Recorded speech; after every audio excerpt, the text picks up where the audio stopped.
binigay sa akin ni Doc Carlos ang number mo. Saan tayo magkikita? Saan ka tao mo? Ang susunod na programa ay rated PG. Ito ay nangangailangan ng patnubay at gabay ng magulang para sa mga batang manunood.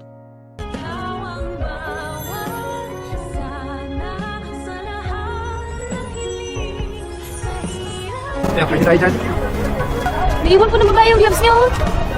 Makalipas nga ang napakahabang panahon ay hindi inaasahan ni Giselle na makikita niya muli si Eric at nagtumaang bumuhay at nagpalaki dito kay Justin na anak ni Giselle. Kaya naman biglang nagbago ang ihip ng hangin nang malaman ni Giselle na anak niya pala itong si Justin. At parang pinagsisisihan niya ang ginawa niyang pagsampal dito. At kung sino nga si Eric sa buhay ni Giselle, ayan ang dapat nating abangan. Samantala, tuluyan na nga pumayag si Lynette na magpakonsulta dito kay Doc Denise. Pakiramdam niya daw kasi ay para may mga tao lagi na mananakit sa kanya. At feeling talaga ni Lynette na masisiraan na siya ng bait. At matapos nga ang kanilang konsultasyon, ay makikita na lang natin ang mag-inang Lynette at Annalyn na nasa Nagoya, Japan na at makikita pa nga din nila doon si Doc Lyndon. Masaya si Annalyn na magkikwento kay Doc Lyndon ng kanyang experience sa Japan. Masayang-masaya daw si Annalyn dahil first time niyang sumakay ng eroplano at kasama niya pa ngayon ang kanyang nanay na first time din naman na mag-out of the country. Tatanungin naman ni Doc Lyndon si Annalyn kung ano daw unang naiisip nito kapag binababanggit ang bansang Japan.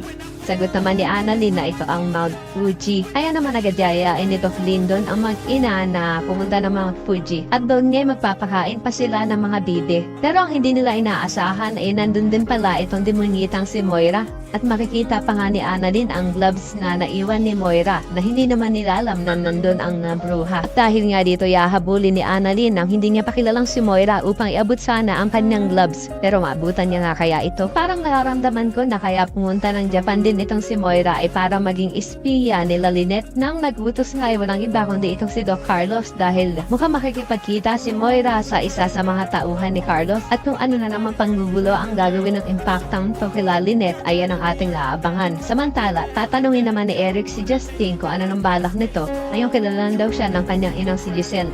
Sabi naman ni Justin na wala daw siyang balak dahil kinalimutan niya na daw at pinatay niya na sa kanyang isipan ang kanyang ina. Kaya naman ko isa ka na sa mga umaasang sana hindi magtagumpay si Moira sa kanyang balak kila Lynette at Annalyn ay pakilike ang video na ito and don't forget to subscribe. Thanks for watching and see you next time. Bye-bye!